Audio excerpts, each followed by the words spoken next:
With this back to basics, I want to explore bridge pose from the perspective of both hips and shoulders, and then toss in a little bit of lunging and side bending. So what I've got here is a strap and a block and my hanging pelvis for a little bit of teaching. And I would like to begin on our backs. Now, a lot of times with bridge pose, people can experience strain in their back. And so before we even get going, I want to offer up the idea that if you are experiencing strain following doing bridge, then you've either done the movement too forcefully, too far, or, which is all related to this third point, there's not the integrity skeletally or myofascially or neuromuscularly. So there could be a number of different factors at play for why the awareness isn't there for the movement and the integrity might not be there. So what I encourage you to do as we go through this is to really pay attention to how your body is moving and watch if there's a desire for your ambition to override your patience, because that's really what is at the heart of these back to basics sessions that I run. Is it's about the movement, but it's also about you in the movement, because so much about recovery and so much about healing has to do with you listening to what's going on inside. And without that, and if you just rely on the external world of exercise, you're not going to get to where you want to go. It's not what I've seen over these 2 decades of my working with people, is it's an inner and outer game. And the inner world really is the thing that allows the outer world to express. Okay? So with all that, let's play with bridge. So the first thing I'd like you to do is just settle in and notice your pelvis, notice your legs, and how your legs connect into your pelvis to form your hip joint, like down and through here, and then your pelvis and your belly and your rib cage. And feel how there's a space, obviously, between your ribs and your pelvis, and this is a space we're going to be connected with over the course of these next number of minutes, okay? So we're going to start by just going up into a bridge. Now bridge, can you see how the angle here of my hip, this is smaller and now this is bigger. And so the movement is really driving that relationship between your leg and pelvis up into that position.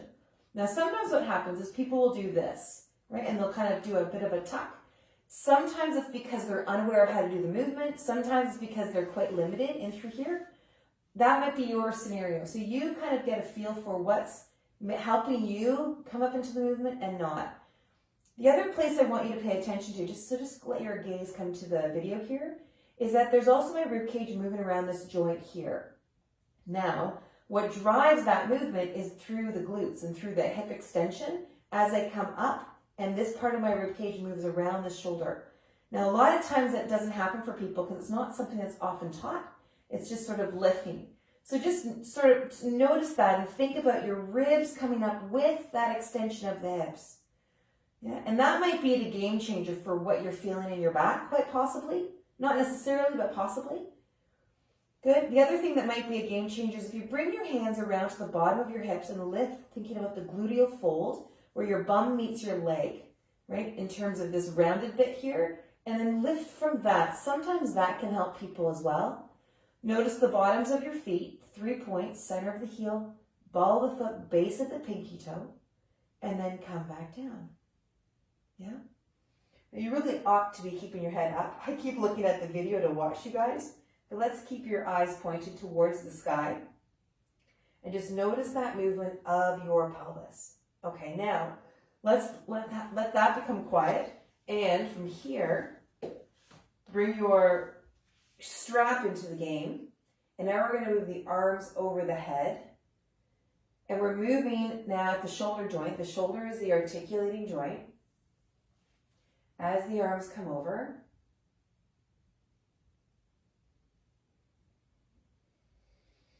And just connect with your breathing as you move.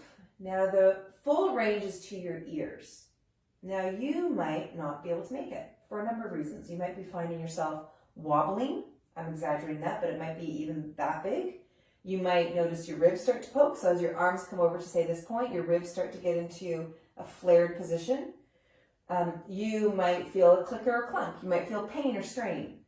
So can you do the movement without pulling those ribs in, for one? Because that's just another compensation. Can you keep the ribs quiet as the arms move? Yeah? Quiet as the arms move. Now sense into yourself. And I'm about to suggest something that you can either follow along with or not. And that is this. We're going to do both movements. We're going to lift the hips and move the shoulders. And you move in the range that makes the most sense. Stay tuned in to whispers and nuances of your body, those things that are letting you know if you're going too far or too fast or too high.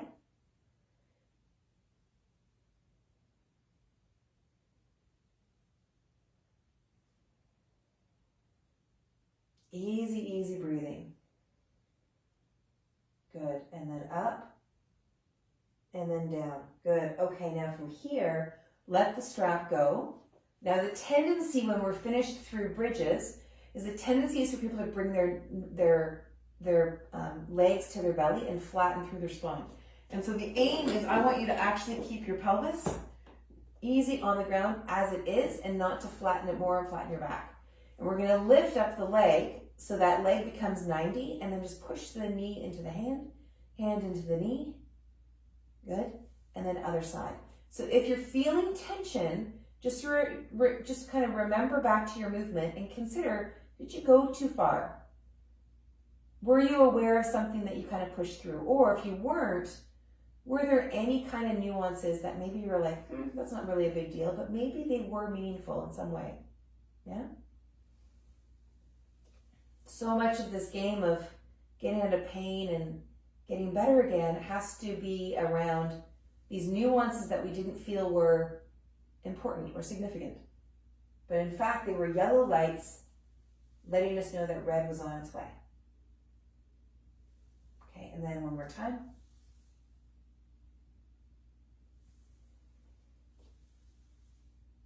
Great. Now from here, let's roll on over. We're going to come up into a lunge. So if you need something underneath your knee, then grab that and bring one foot forward. Now the pelvis here is going to be facing forward. And then we're going to start to move forward into a lunge. Now as my leg moves past about 3 to 11 degrees, that pelvis will start to want to go into an anterior tilt. That's totally normal because our femur really only has about that much range before that begins.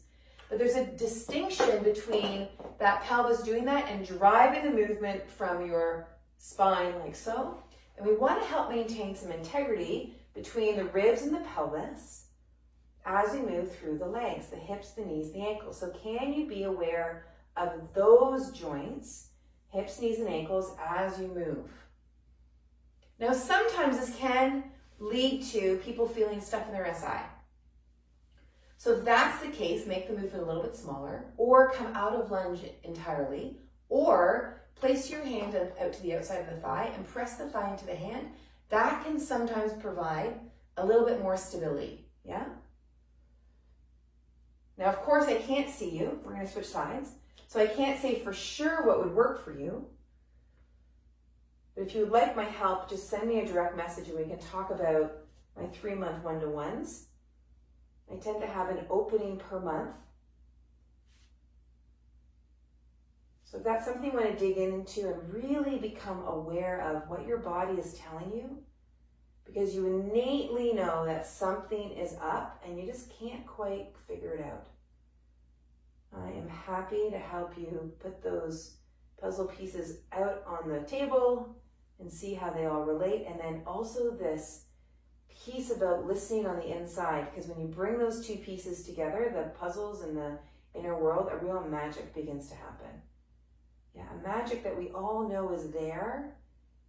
That's really fertile and juicy. Good, and then come on back. And then other side, let's come into side bend. Good, and then over we go.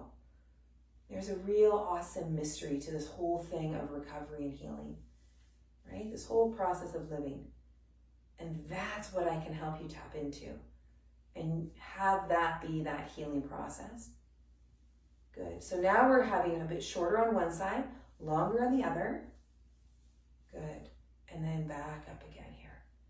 Good. And then other side.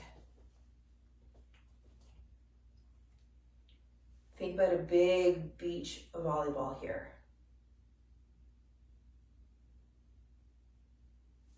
And notice your breathing and notice what you're feeling.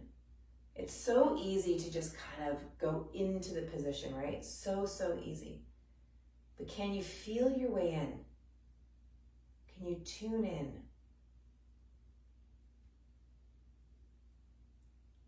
And where I want to take you next is into a sitting position. So grab a block or a bolster and grab also, or grab a chair if that's something that's easier to be on. Because sometimes sitting on the floor can be really tough. And in fact, most of the time when I'm working with clients one-on-one, we don't do any kind of sitting work on the floor. Because so often people's hips and pelvis and spine, they can't quite do it. But we work toward it, yeah? But what I want you to consider here is as we come over into a side bend here, building off of what we were just doing, is can you do this with 5% less effort, right? It's this idea of doing less, but still having the same result. So you're still going the same distance, but the how of how you're doing it is really what's different. Yeah, and then other side. So often people hear less and they think, I can't go as far. That's not what I mean. If you're someone who's got drive and ambition, when you learn the power of less, what you create becomes profoundly more. What you're able to do is astonishing because you've got a natural tendency. Let's go back over to the other side. You have a natural tendency to produce, to create. It's just the part of who you are. But the how of how you go about doing it, that's what's important, right? That's what will yield you the better result. So can you go 5% less effort and still have the same result? 5% less effort, still have the same result, yeah? And you might even find your tissue allows you to go even further. Is that not totally nutty? I love it. I love it, I love it, I love it. All right, coming back up. Now from here, bring the hands together and we're gonna take it into a twist. Same idea here. I like to do twists this way because so often in yoga, we get into the arms and we pull and then it becomes more of an arm pull. We go way too far. We go further than we can listen is really. It's not that we stop listening, which is what I was about to say. It's we go too far to listen. We go too fast to listen. So we miss out on that. Okay, and then switch, other side. But when we get the arms out of it, here's what happens. We're going less, but we're actually doing more because our abdomen, our obliques, which are actually the engine of the twist, are actually the ones that are doing the engagement, which then gives us often better posture. It can contribute to better digestion. And twisting just feels so darn good. Releases so much pent-up tension, right? Other side. And you really get a sense of what the heck's going on in your body as it relates to a twist.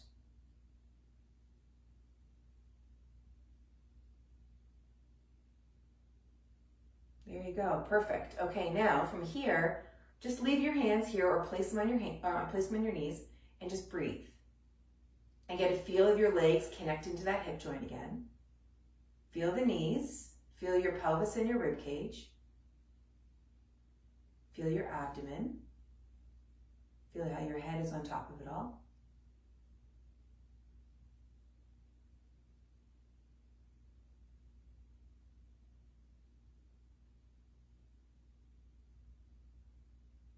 There you go. And if it inspires you, take this idea of less being more, but this idea of how you're doing it so that you're doing less and still having the same result. That's how less is more. So if you're interested and you're inspired, take that with you into your day and see what happens. You have a great, great, great rest of your day. We'll see you tomorrow.